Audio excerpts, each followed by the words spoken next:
രാവിലെ മുതൽ പെയ്ത മഴയാണ് ഒമാനിൽ നാശം വിതച്ചത്. ഇബ്രി വിലായത്തിലെ അൽ റബിയ ഏരിയയിലാണ് കുട്ടികൾ മുങ്ങി മരിച്ചത്.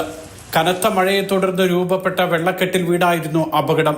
ജനങ്ങൾ ജാഗ്രത പാലിക്കണമെന്നും കുട്ടികളുടെ സുരക്ഷ ഉറപ്പാക്കണമെന്നും civil defence and ambulance authority മുന്നറിയിപ്പ് നൽകി. തലസ്ഥാന നഗരമായ മസ്കറ്റ് ഉൾപ്പെടെ രാജ്യത്തെ മിക്ക ഗവർണറേറ്റുകളിലും കനത്ത മഴ ലഭിച്ചു.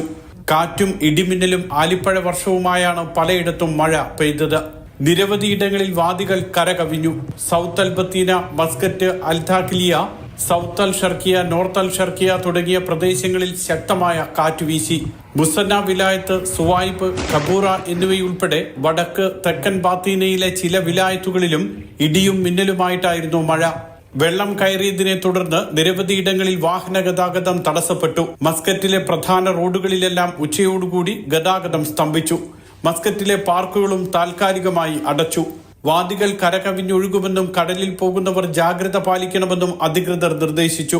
മുസണ്ടൻ ഗവർണറേറ്റിന്റെ പടിഞ്ഞാറൻ തീരങ്ങളിലും ഒമാൻ കടലിന്റെ തീരപ്രദേശങ്ങളിലും തിരമാലകൾ 2 മുതൽ 3.5 മീറ്റർ വരെ ഉയരുമെന്നാണ് മുന്നറിയിപ്പ്.